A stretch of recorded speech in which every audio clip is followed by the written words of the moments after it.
Hello folks, thank you for being here today. Today in this video I'm going to talk about why I decided to cancel my pre-order for the Lumix S1 Mark II. If you are looking for a video where I'm just going to, or someone is just going to bash on the Lumix S1 Mark II, yeah, this is not going to be that type of video, because I'm going to give good reason and I am going to be constructive with my feedback and whatever I'm going to say. So there is not going to be anything about, bashing on the Lumix S1 Mark II, because I still think that is hands down the best camera that Lumix has ever created, and the best camera around as for now in the same kind of lineup of cameras that are in the same category, right? So of course I'm not comparing this camera to the R8 or the R9, just because those are high count megapixel cameras and they are more into the R2 territory more than the S1II territory, because this camera, you can compare it maybe more to the Z6 Mark III, which is way cheaper but has less specs. So yeah, let's get into the video. First thing first, let's talk about this overheating issues that we have been hearing and people have been talking about for this last period of time. And yeah, so I encountered actually this overheating issues video some time ago. I think still at the beginning, I was talking with some person and he mentioned the overheating issues, and I was like, well, yeah, I can kind of expect this camera to have some overheating issues just because of the form factor, right, and how much feature packed this camera is, right? And for such a small body to be able to do all the things that this camera does, like for Lumix to not make this camera overheat at all, it will have been too weird, right? But this is the one of the first things, or one of the things that why I didn't decide, or I decided to not purchase the camera, or better, just decided to cancel my subscription, because well, this channel started with the Canon R6, right? So I've been through all of that overheating issue, overheating problem, and all of that overheating discussion that went there when the Canon R5 and the Canon R6 came out, right? So there is no way I want to go back to that to that period. Yes, I've done so many videos on how to basically solve the overheating issue on the R6 for who shoots that with the R6 and the R5. I mean, the R5 has been fixed, but the R6 at least. I've done so many videos on how you can, go around the overheating issue. So I have, thanks to the R6, I have so much experience on that I will be so confident on not having problems at all with this camera. But I'm over that. I'm talking about 5 to 6 years ago camera, right? So if I get to this point where I switched to Lumix because I didn't want to deal anymore with that overheating issue, and especially I don't want to deal anymore with that kind of problems.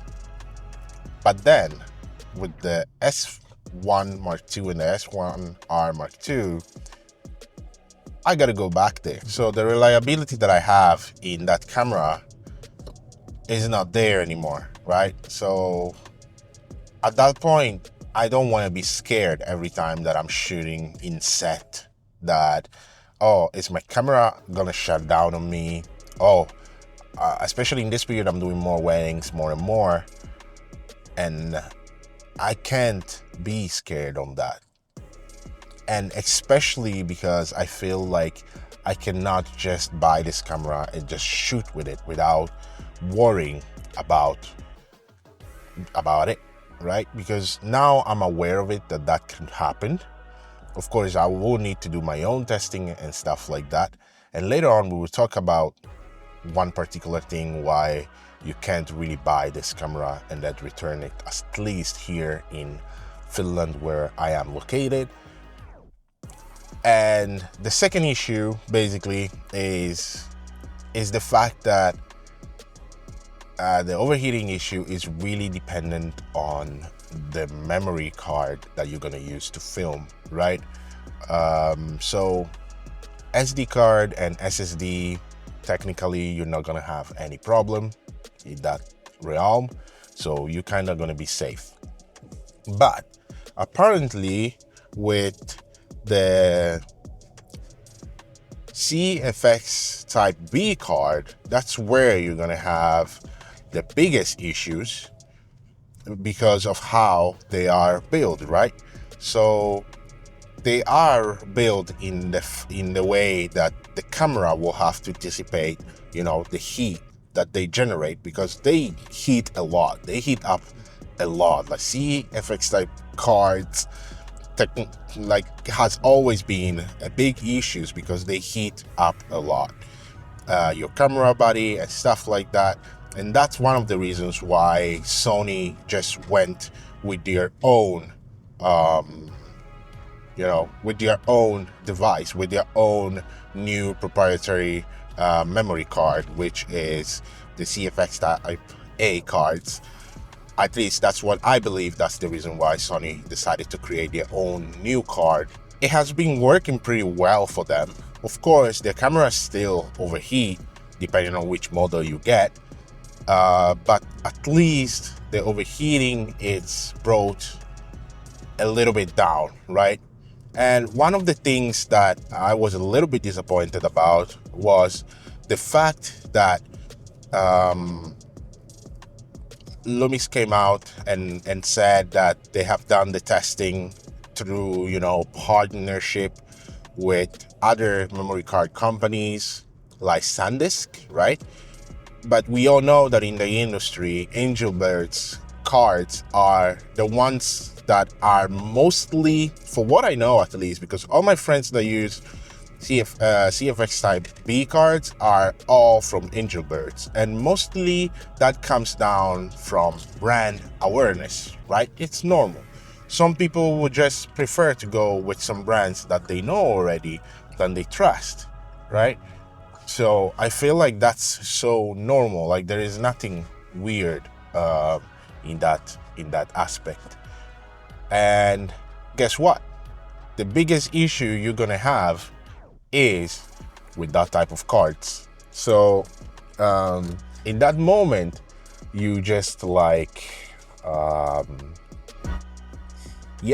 they just didn't decide to partner, you know, with Angelbirds and like try to figure out a way to, you know, fix this particular issue. Probably now they are doing it because now it has come out, everyone is aware of it, and everyone wants to fix this issue, which is amazing that Lumix is actually working actively on trying to solve that issue. And we know that Lumix is so good on fixing issues when it comes to, you know, overheating or some problems, and we can see with the S9 what they did, and it's amazing, right? So now we come down to the full reason why I decided to cancel my pre-order, right? So if you want to spend 3,500 euros on a camera here in Finland, you have to be aware that that you cannot return the camera and get your full price back, depending where you go to buy it. So in my local camera store where I usually go, which is called Rajala, after you open the box, that camera automatically becomes secondhand used. Like you can't return the camera and expect them to give you the full price on. As soon as you open the box, that camera is secondhand, period. Then we have other places like Verkkokauppa or and I couple others that I don't remember in this specific moment, where you can actually return the camera with a 30 days testing period, if the camera of course is still immaculate, no scratching and stuff like that, and they will return the full amount of money to you. The reason why I go with Rayala is because Rayala is basically full of professionals in the industry. I have already like a good client relationship with them, because that's where I have always bought my camera, so they know me, we have good chats, right? So that's where I want to go. While with Verkkokauppa, it's a little bit different. For how cool the guys are there, I don't have that kind of connection to them. Plus, you can't do trading there, right? So I cannot bring my old camera there and trade it for a different camera. While with Rayala, it's something I can do, right? But then there is the fact that as soon as I open the box, the camera becomes secondhand. And we all know Lumix cameras, when they go in the secondhand market, the value is decreased a lot. Like, I'm talking about a lot. Like, I remember I bought the S5IIX as soon as it was announced. So I pre-ordered it when it was announced in January, and then I got it in June. So it's almost 2 years that I have it. Or actually, the 2 years mark has already come. I'm actually going to do a 2 years video on this camera, so consider subscribing so you will get to see it. And yeah, so and then I remember some people wanted to switch from this camera because they found that there were so many issues for them, but then they couldn't return it because I bought it for 2,500, but then the second-hand price was 1,100 or something like that. So it was so low, like 1,000 euros less from how much you bought it. It's a lot. And many people under my videos were so angry because they felt like reviewers basically lied at them because of subtle features, like the AF wasn't working as good as they thought it was going to work and stuff like that. So under some of my videos, there were so much interesting comments going on because of the returning price being so low. And I'm like, I'm sorry guys. And that's where I'm scared, right, of buying the S1II, because if I buy this camera and it doesn't fit my needs, since all the kind of news and all the kind of reports that have been coming out, I'm screwed. Like, I cannot be spending so much money as a father of a family with a new house, with future plans, you know, with client work and stuff like that. And then I'm scared when I'm on set, on like keep coming back to the camera like I was with the R6. Like, guys, for me it has really become a phobia. Like with the R6, it became at the point that I was so stressed to shoot at some sets, like I screwed up some shooting because of that, right? And I can't allow myself to go back to that type of life at all. So that's where I want to wait for Lumix and see like what kind of things they are going to, release firmware update wise, and I want to see like what kind of things they are going to, deliver to us, even on the, on the S5IIX. I want to see what kind of things they are going to deliver there, because we are expected to get, some firmware updates there and other things there too. So I am really curious on that behalf to see like what things are coming and how Lumix is going to address these issues before I can allow myself to see if I can actually go for this camera. But we still are missing the S1H Mark II, and then some sort of boxy camera too. So let's see how things will go there.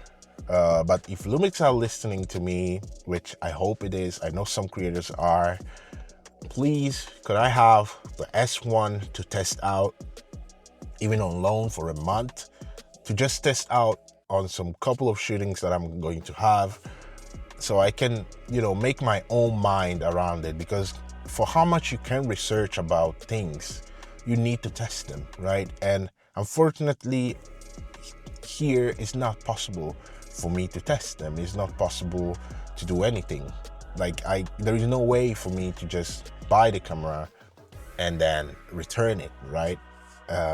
Especially because I love to trade things. If I'm not using a camera anymore, I love to just trade it for another one.